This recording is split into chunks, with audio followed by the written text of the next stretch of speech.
Hello, welcome to Rappler Talk. I'm Marites Vitug, and joining us is Professor or Steve.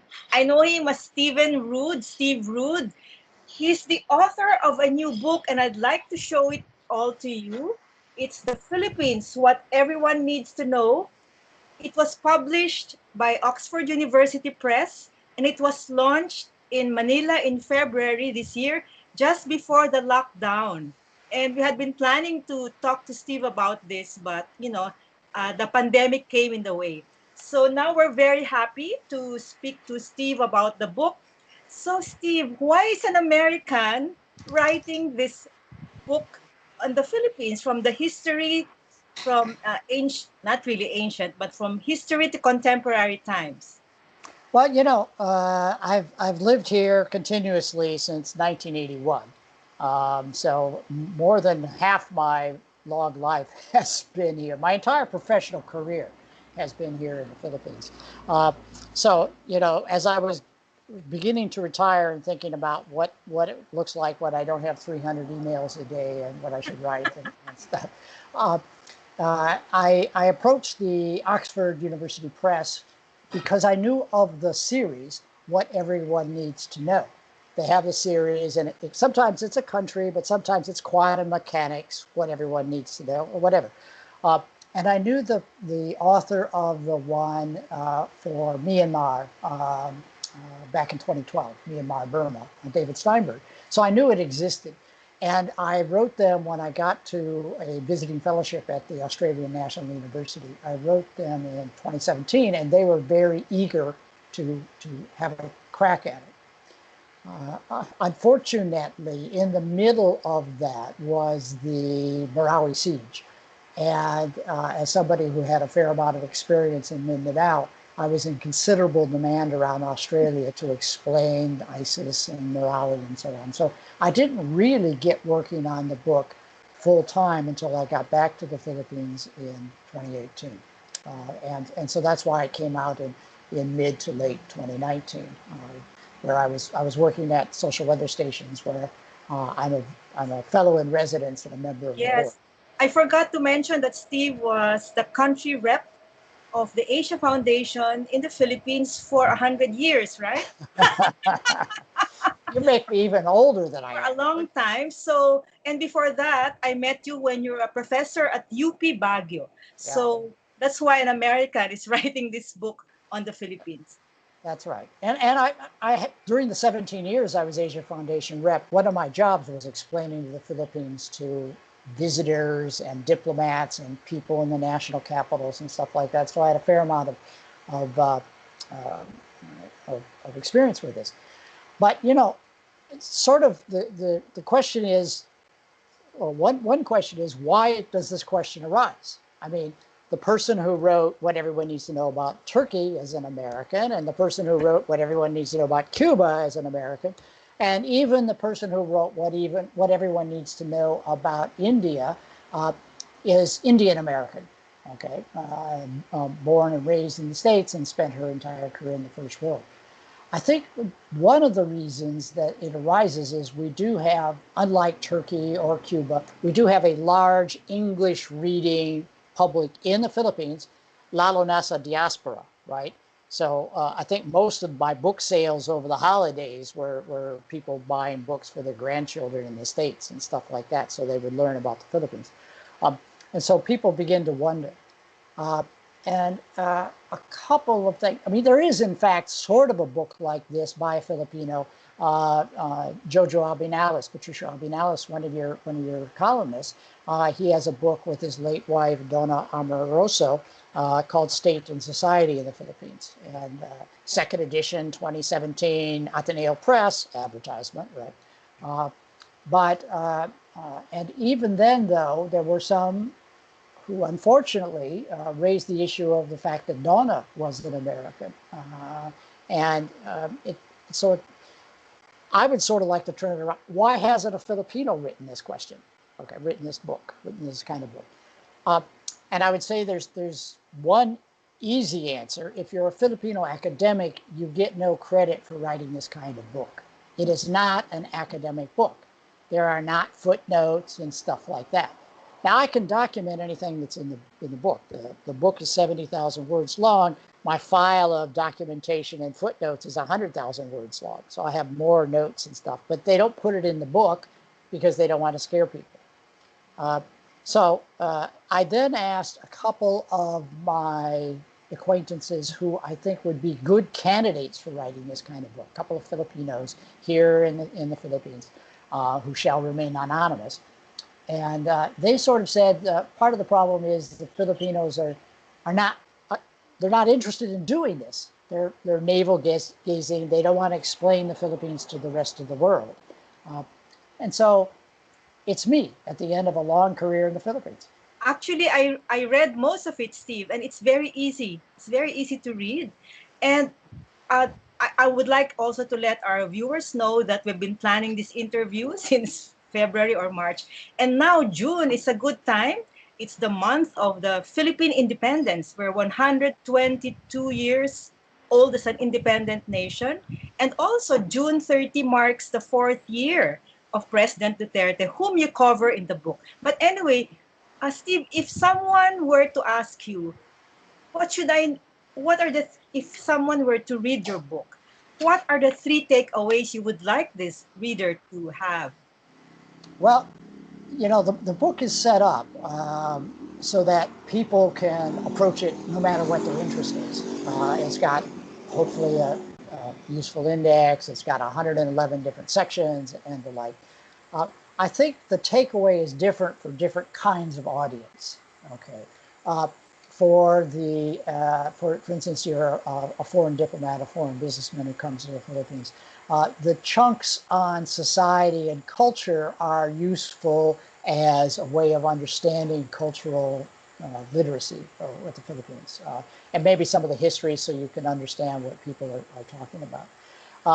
For foreign academics, if this were in a undergraduate course on the Philippines or something like that, it does point to a number of different places to start and where to go.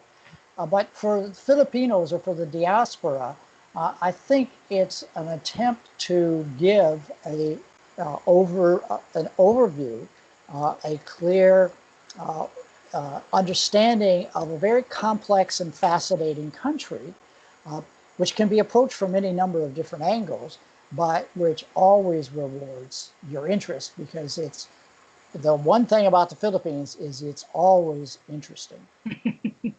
Which is not always good. Sometimes we want to be boring. Anyway, Steve, so you've really covered a huge span of time. In documenting our history. And what are your thoughts on this 122nd year of our independence? Uh, the, many are saying that, are we truly independent? Is our foreign policy truly independent? So what are your thoughts on this 122nd year of Philippine independence? Well, I've always been somewhat amused. When I first got here, Philippine-American Friendship Day was still a holiday, and so I always told people they had to be nice to me on that day. But I think the key question for everybody who's talking about are we really independent or whatever is, what do we mean by independent? Okay, what does independence mean? I mean, does independence mean something like North Korea, which is totally autarkic and not dependent on anybody? I mean, yeah, they're independent. Is that what we want? Or there are countries like Singapore. I mean, Singapore is a vastly internationalized place. Okay, 40% of the workforce wasn't born in Singapore. The vast majority, but nobody would argue that Singapore is not really independent. So part of the question is, when people are saying, "Are we really independent?" they need to be clearer about what it is that they mean by the question. And I think one of the things that happens is people get heated very quickly. I mean, I suppose it helped that for 17 years I was almost a diplomat at the Asia Foundation, where basically uh, my job was to make sense to people without getting them angry and getting them stopping to talk to you. So one of my very senior readers, one very senior Philippine official, read it and said, "Steve, you're very diplomatic." Halimbawa, sabi ng isang classmate ng asawa ko, I was too easy on martial law. Okay. Well, yeah, I mean, the facts are all there, the economic crisis, the human rights violations, the destruction of democracy, but it's presented in a way that perhaps even those who are from a locus norte would recognize as somebody who is trying to talk about their their leader, their idol, without trying necessarily to destroy it. So going back to the question of independence, what do we really mean by independent? And I mean, 10% of our workforce is abroad. Okay, we have millions of permanent residents abroad. What would it mean for the Philippines in its geographic boundaries to be independent in that kind of world?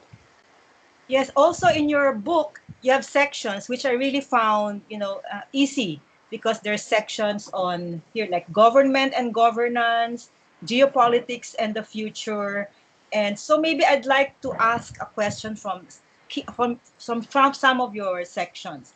It's interesting that you touched on also the state of the armed forces, and they've been fighting, domestic insurgencies, but now they're facing territorial defense issues. So, in both sea and air, is the position of the armed forces changing? Is their situation changing because of what's happening in the West Philippine Sea? I think you covered until 2019, right, in your book? Yeah. Yeah. So um, the way I would say it is that certainly uh, the overall defense establishment in the Philippines knows perfectly well that we need more robust situational awareness in the West Philippine Sea. We need to be able to, for instance, as Secretary Lorenzana has been emphasizing, we need to uh, uh, reinforce, be able to reinforce and resupply in the Kalayaan Islands and so on. That's true. Uh, but there is this, as you say, legacy of 50, 60, 70 years of counterinsurgency, basically almost continuously since the World War II. And so the land-based service, the Army is, and sometimes the Marines, is where the real top leadership comes from, General Esperon, and so on and so forth. Uh, and so it is something of a slow shift. Uh, but as we know, we are getting more ships. The controversial Korean ships have begun to arrive, and this will give us more firepower in the West Philippine Sea. Uh, I will have a cautionary note, if I may throw in an advocacy note here, and that is one of the plans that is being talked about is submarines.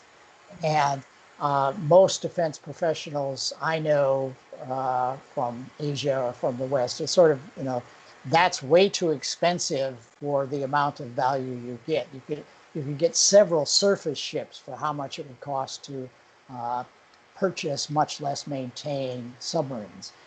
And so, yes, we need more maritime assets, but submarines are not it. And the air, of course, too. The Air Force used to have many, many, many more pilots than planes. That is now not the case. And so we're able to have better domain awareness, more flights out and the like.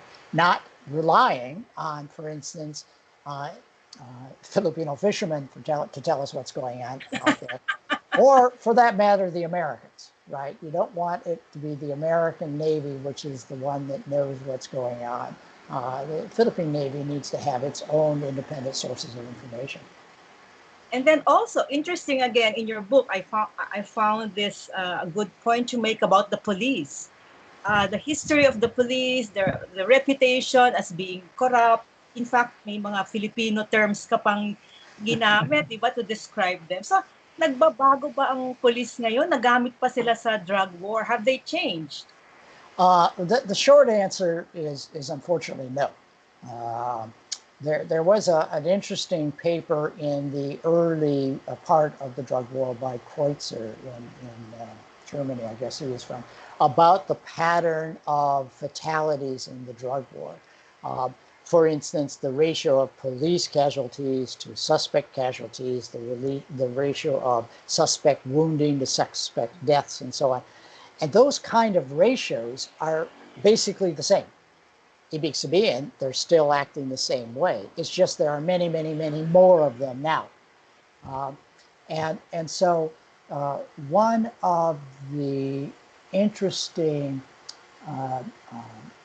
initiatives of the Bangsamoro peace process was to have an independent commissioning on policing to look into the issue of whether or not there could be a different kind of policing in the Bangsamoro. And so they came up with a set of recommendations, et cetera. But President Duterte, from the beginning, I mean, I think it was even in June of 2016 before he took office, but certainly in mid-2016, as he began to move forward on the Bangsamoro peace process, made that a no-go situation. He said there will not be a Bangsamoro police. So the notion is that you need a police service, like Northern Ireland is often held up, where the Catholics were being oppressed by a police service that people would say was 97% Protestant and 100% anti-Catholic. They totally revamped it. They changed it away from police force to police service, and totally redid the thinking. They got rid of the militarized section of the police, no more special action force and stuff like that. So that kind of change certainly isn't happening. And as we know, in the current situation, sometimes the police force is a political football between the central administration and the local government, who does have powers under the PNP. But so the police are really just caught up in this continuing turmoil, continuing problem, and no, they haven't changed.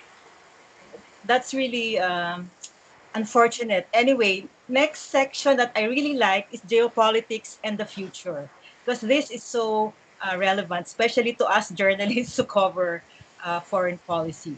And you had an interesting question yourself in the book. You said, how likely is Duterte to realize his political platform? And as I said earlier, he marks his 4th year as president this month. So what's your answer to your question? It's kind of like my answer to the independence question. What is his political platform? Okay. A good illustration that I have in the book is that immediately upon being elected, under the leadership of now Secretary Dominguez, there was a series of consultations, and they put together a 10-point agenda. Okay, and so there was a 10-point agenda, and it was the 10-point agenda of the Duterte administration, and it was that agenda that NEDA started doing its planning around and stuff like that. And then just before the State of the Nation address, somebody noticed that the drug war wasn't in the 10-point agenda. And the drug war being the most famous part of his platform, so they made it a 0+10 agenda. So the drug war was the foundation for everything. And so that's the way they started talking about it. But, it's not clear to me that the drug war is intended to solve the problem of drug abuse. Okay, if you want to solve the problem of drug abuse, generally speaking, you have to do a lot of public health stuff. And the Philippine version of public health is to build a 10,000-bed place up in Nueva Ecija that is always empty, which is essentially a detention camp for all the drug users that you catch. So I don't, it's not clear that solving the drug problem is actually his agenda, and B, it's not going to happen anyhow. Federalism, okay. If I may, I will give you my favorite federalism quote from Duterte. It's on for those that It's on Yeah. page 2019, 219. Okay. It's not So being discussed now, is it? no. So this Okay, is go his ahead. Yeah. quote. It could be the United States Electoral College, or like France, where only the president is nationally elected and everyone else a local or limited territory. Indonesia is a federal parliament, Australia and New Zealand too. Singapore, Japan, and Malaysia are likewise federal parliaments. Of course, of those, only three, US, Australia, and Malaysia, are really federal. All the rest are not federal. They're unitary states. Indonesia is a perfectly unitary state. So when he said federalism, he had no particular model in mind. And he's got people around him, people trying to help him. Chief Justice Puno for the Puno Commission, or DILG Secretary Undersecretary Malaya, people who really care about federalism, but it's not going to happen. Okay. I keep saying I have won a lot of bets over the last 15 years that federalism is not going to happen, and that's the way I'm going to continue to bet, because neither congressmen nor local governments want it to happen. Okay, congressmen don't want to give away the power, and local governments don't want to have another layer with which they have to compete. So that's gone. So in a somewhat perhaps cynical fashion, I say that he faces the same problem all Philippine presidents face, and that is how to stay out of jail after they leave office. Okay, and I think he will accomplish that. So that part of his agenda, I think he will accomplish. I mean, staying out of jail? Yes, No, but if I had to bet, I would bet President Duterte will not go to jail after his term is over. why are you so confident, Steve? Well, I mean, among other things, he has a fair amount of support in a lot of important places. Okay, so you know, either his supporters win, or you know, people from the Yellow administration, you know, the so-called Yellows, or however we characterize the opposition, they win, and you know, the closest that they got was to try to keep President Arroyo in detention, and they failed at that. So, in short, if President Estrada never went to jail, thank you very much, he was in house arrest or House something arrest. like that. Yeah. President Arroyo was in hospital arrest. Okay, so I'm pretty sure that President Duterte won't go to jail. Okay, Duterte has been labeled as a populist president, and you looked at the history of populism in Philippine politics, and this is a recurring thread. And you cited Estrada and now Duterte. So why are we? Why is this a recurring thread in Philippine politics? Well, you know, I must say that what I was beginning thinking about this book, often I joke that for me, history was anything that happened before I got here in 1981, because I remembered everything else, right? Uh, and so one of my learnings in writing this book and reading the history, I hadn't ever read much about the American colonial period. I must say, you know, basics, but and the sheer brilliance and persistence of Manuel Quezon really is astonishing. I mean, he was, you know, the dominant figure. I mean, there were lots of powerful figures who tried to take him down, and he could. And he was a populist. Okay, uh, and you know, partyless democracy was his notion, right? Democracy that doesn't have parties, because I don't want to have anybody standing between me and my people.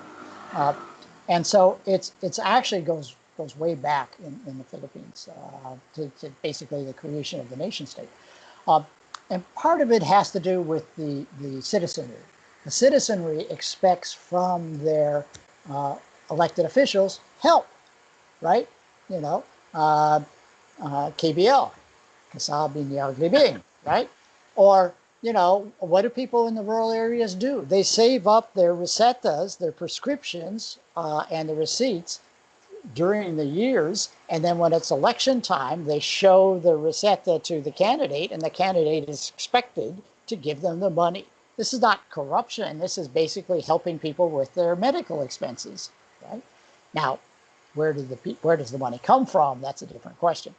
So, uh, isa sa mga pinaka-importante katangian ng mga candidates dito sa Pilipinas. One of the most important characteristics of candidates here in the Philippines is approachability, madali lapitan, right? You want somebody you can go talk to.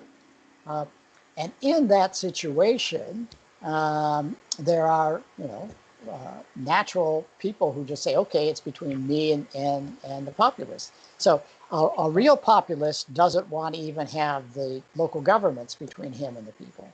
Right? So what's the alternative to populism? Okay, we have no political parties worthy of the name in this country. We don't, technocratic solutions. Okay, people get their help from the 4Ps or well, anybody who's ever tried to get help for their health expenses from the Pug Corps knows how bureaucratic that is. Okay, so that's difficult.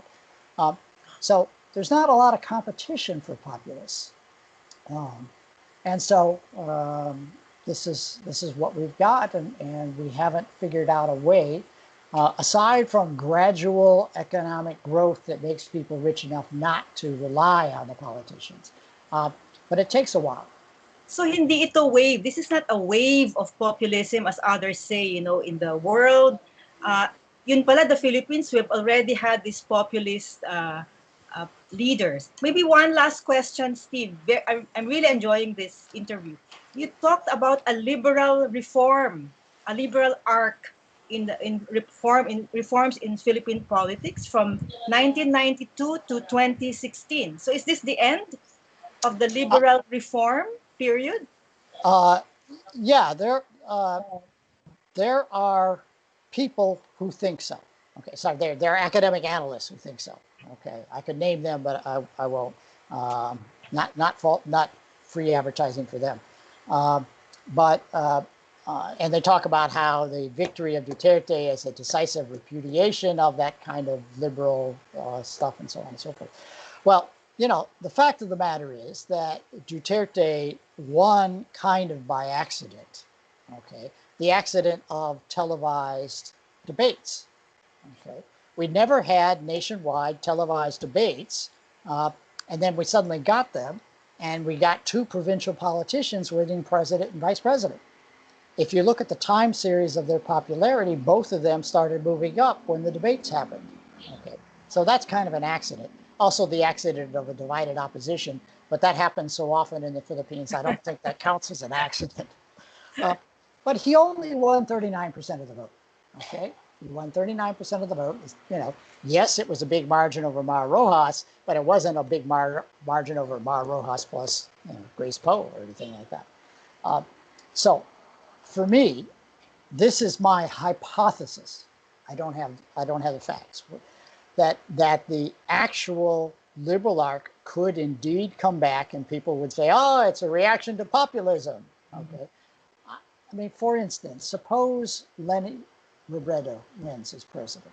Okay, well, suddenly, in the first place, all the members of Congress will join her party. Okay, so she will have an overwhelming majority in Congress. She has any number of things like the legacy of her husband in terms of true decentralization and maybe even federalism. Who knows, right? So you could have a liberal reform act, part two. Okay, the incoming it's not impossible. I mean, particularly given how rough life is for people nowadays. Although there's no evidence yet that the documentation of the rough life that we and the Philippine Statistical Authority and other people are doing, that there's no indication that's affected Duterte's popularity. But presidents have a terrible record at getting their favored candidate to win the next election.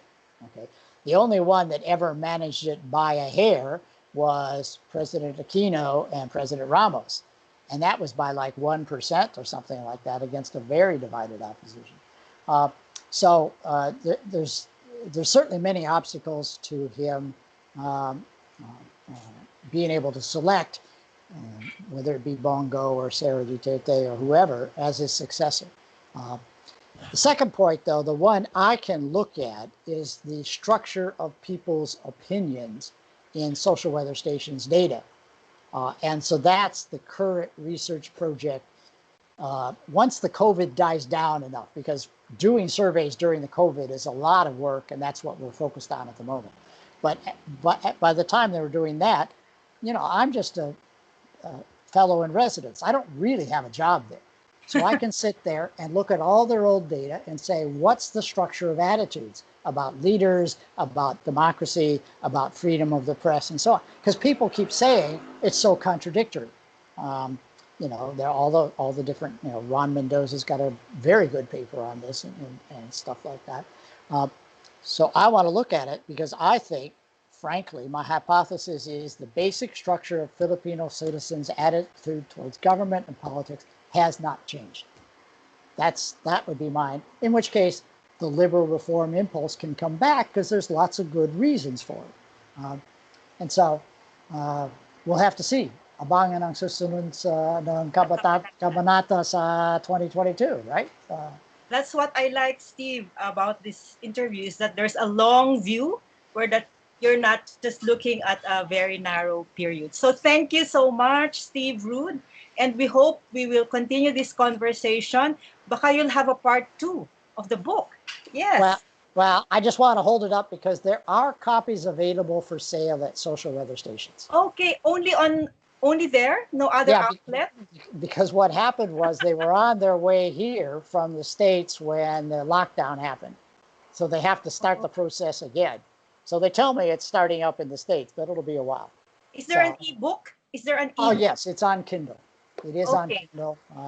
And so a lot of people, in fact, in a Rappler Plus webinar, somebody bought it in the middle of the webinar from Kindle. Okay. So. Thank you. And we hope that readers will get hold of the hard copy in social weather stations and the ebook as well, which is on Kindle. They can just buy it from Amazon, right? Yeah. Okay. Thanks for having me here. Salamat, and to our viewers and listeners, we look forward to our next Rappler Talk on the burning issues of the day. Thank you and goodbye.